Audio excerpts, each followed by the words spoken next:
बाहर तक जानी चाहिए।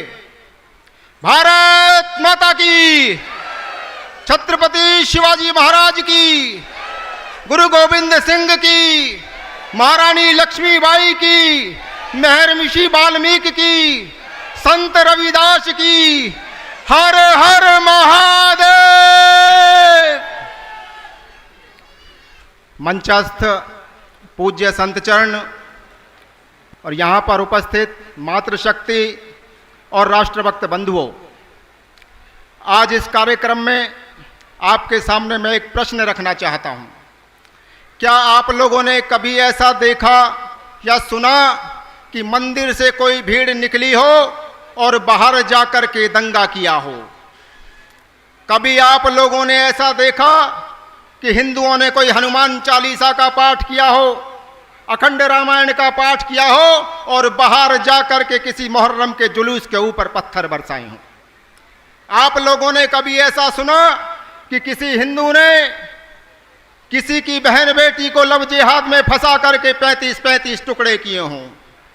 लेकिन मित्रों, आज हमारी बहन बेटियों को लव जिहाद में फंसाया जाता है, हमारी गौ माता की हत्या होती है, मस्जिदों से निकल करके भीड़ आती है और हमारे रामनवमी और हनुमान जी के रथों के ऊपर पथराव करती है। एक आतंकवादी आते हैं, जिहादी आते हैं और हमारी मिलिट्री के ऊपर बम गोले चलाते हैं और पत्थर मारते हैं। और ऐसा करने वाले कौन हैं? ऐसा करने वाले जो मस्जिदों से निकल करके पत्थर मारते हैं, हमारी बहन बेटियों को लव जिहाद में फंसाते हैं, गौ माता की हत्या करते हैं, सबको पता है कौन है। लेकिन इस देश की गूंगी भेगी सरकारों और राजनेताओं को आज तक नहीं पता कि इन लोगों का मजहब क्या है। लेकिन आप लोगों के माध्यम से इन सरकारों को आज मैं बताना चाहता हूं, ये लोग कौन हैं। इस देश के राजनेता और सरकारें सुन ले, मिलिट्री पर पत्थर मारने वाले, हमारे जुलूसों पर हमला करने वाले, अमरनाथ यात्रा पर बम गोले चलाने वाले इस देश के गद्दार जिहादी मुसलमान हैं। बंधुओं, हम उस सनातन धर्म को मानते हैं। जब नारी के ऊपर आंच आती थी तो बजरंगी लंका को आग लगा दिया करते थे। जब नारी का अपमान होता था तो केशव महाभारत रचा दिया करते थे।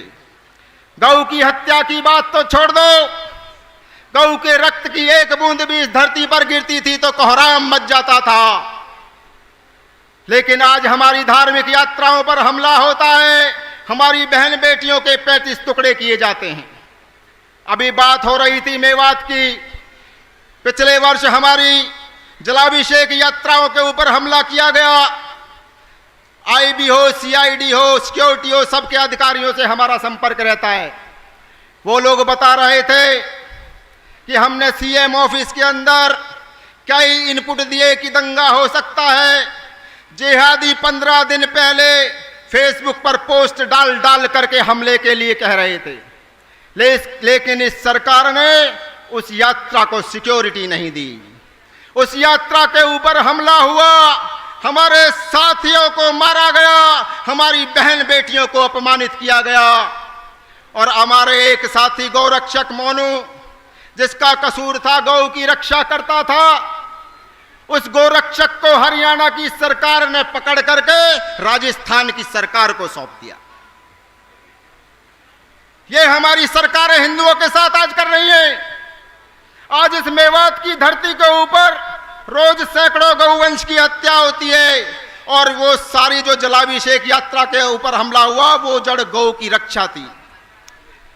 आज हम इस सनातन धर्म जहां ऐसे संत विराजते हैं, आज ऐसी धरती पर है, लेकिन आज उस धरती के ऊपर हमारे सुबह उठने से पहले 1 लाख से ज्यादा गौवंश की हत्या हो जाती है। जिस धरती पर वेद मंत्रों की वाणियां गूंजा करती थी, आज गौ माता की चीत्कार सुनाई देती है। जिस धरती पर दूध घी की नदियां बहा करती थी, आज नालियों के अंदर गौ माता का रुधिर बह रहा है।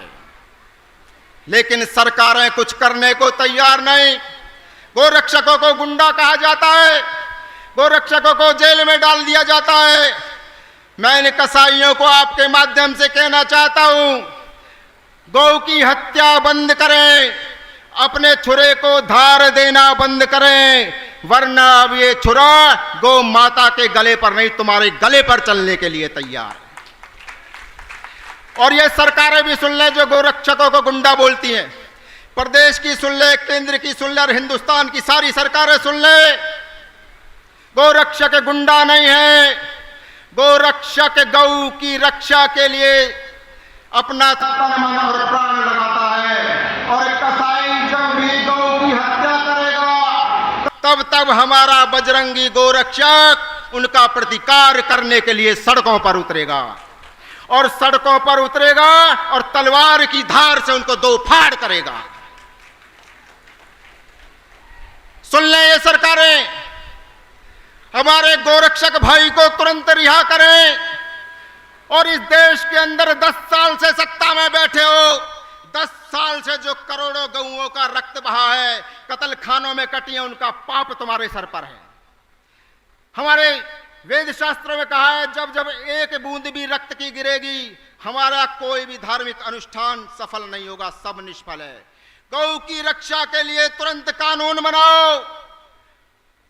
अगर गौ की रक्षा के लिए कानून नहीं बनाते हो तो तुमने अभी गौ माता का शाप देख लिया, तुम्हारी सीटें कम हो गई, आगे शायद ढूंढने पे भी नजर नहीं आओगे। अब सरकार हम लाए हैं, गौ की रक्षा के लिए लाए।